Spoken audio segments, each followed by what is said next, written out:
Hello, hello, hello, everybody. Kendra Corman here, and I am live today, not at my normal time. Unfortunately, due to some meetings and events, I'm unable to go live on my normal Thursday time last week and this week. So I went ahead and squeezed a little education and marketing tips and tricks in here on a Tuesday morning. So, welcome. I am live today to talk to you about dark mode for emails. So, let me go ahead and share my screen. Let's share my screen here.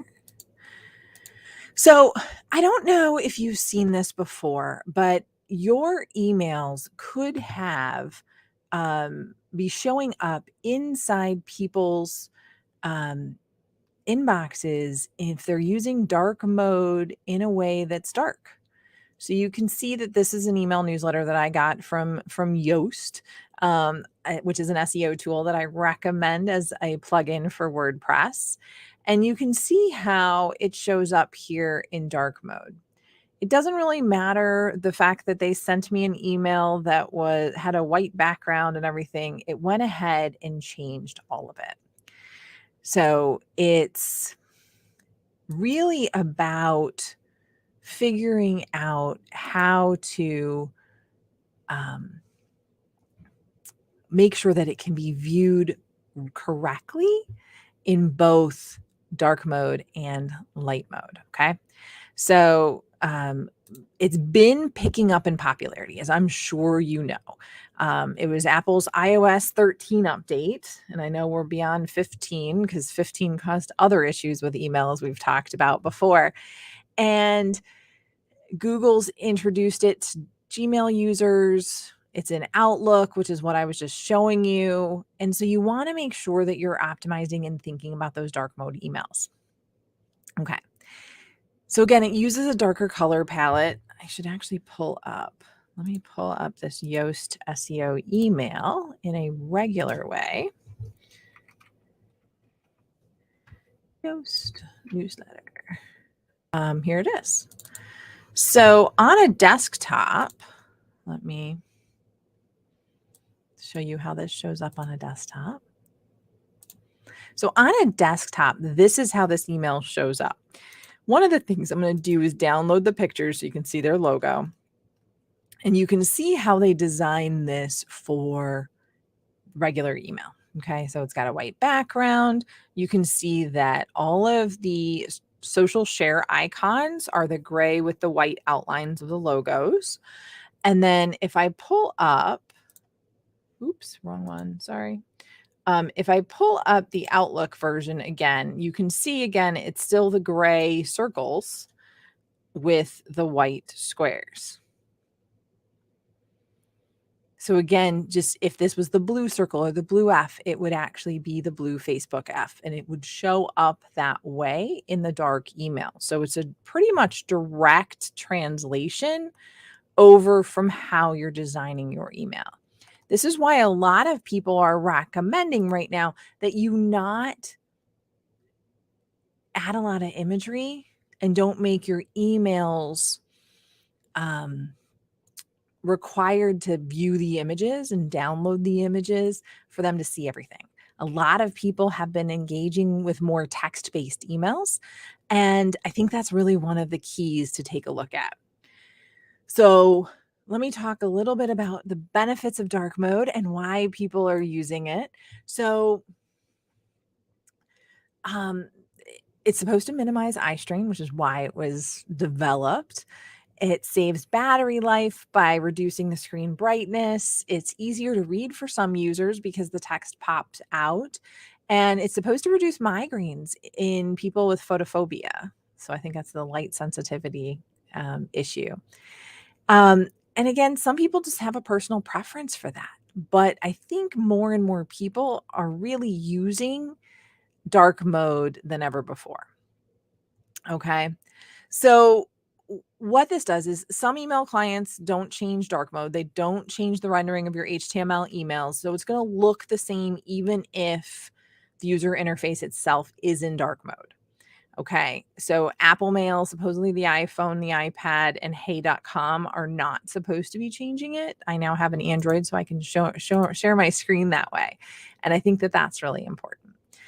So things that you have to think about is how it's going to change the design of your email. And the best way to do that is to test. That is the number one way to do that. So if you or a member of your team has dark mode enabled on their phone, then you're actually able to share it. And then take a look and see if it looks okay. This Yoast one, that that pinky color, so we'll add that back. This pinky color in the headline and their logo, it's fine, but it could be hard to read for some people. So you want to really be careful with how you go about that. So again, just something to think about as you're working through it, okay? The biggest difficulty, I think, is images. So images and logos are what have the biggest problem. Okay. So think about adding a transparent outline to your transparent PNGs. Use dark text for legibility on clients or on the email clients that have the full color invert default designs. Make sure that you have a transparent background because it's not fun when it's got the big uh, white background. Excuse me. Okay. Think about transparent dividers in your email and try not to use background colors. Background colors can cause some issues in it. Let's see if I can pull up another test send that had some background colors.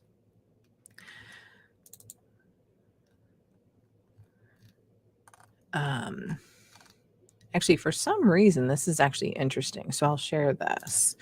So I just sent a test send to myself about my email. So let me make this full. So this was an email newsletter that I sent out last week. And it's about my podcast with Nancy Maurer. So you can see that. So one thing that didn't show up super good is the hand clapping. And for some reason, I have a red outline around my email, which I didn't have at first, but you can hear about Nancy and Nancy's episode. And then, of course, you could download one of the content ideas so that that's not what's holding you back. And then you can see my my Facebook logo is there. Let me see if I've got. Let's see if I've got the main email here that I can pull up for you. Gotta get out of my search here. Here it is. So the regular email itself looks like this. Okay. So it says, "Hey, Kendra," you can see there's the headphones that were a little bit dark. So I probably shouldn't use those again. The pointed fingers work. And you can see there's no outline on this one, but there was in that version. Now let's download the pictures and just double check. So the Facebook is the black with the F. And then you can see I've also got the Constant Contact logo. So how does the Constant Contact logo show up? There you go. So you can see it's the text below it was forced to recolor, just like all the rest of the text. But you can see that their logo actually works and pops a little bit on email. But if they had this with a white box around it, could you imagine what that would look like? Not so good. So you really want to be careful with that. So logos are dangerous there. Also, make sure that your social media icons show up okay. The F, if I really want them to be able to see that black circle, I probably should change the color and not do that because I don't want them to become blocky during the dark mode shift. And again, make sure that you can send a plain text email. That's really important. So don't make people download all the images if they don't have to. I just got an email from Shinola, which I love Shinola, but the whole thing was images. If I didn't download it, I didn't see the message for their new power strips. And that was one way that they chose to control their background. So they made sure that their power cords and everything pop on a white background because it was the image itself. Okay.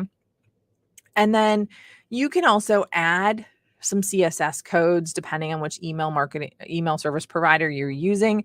I don't necessarily recommend doing that, but it's definitely an option.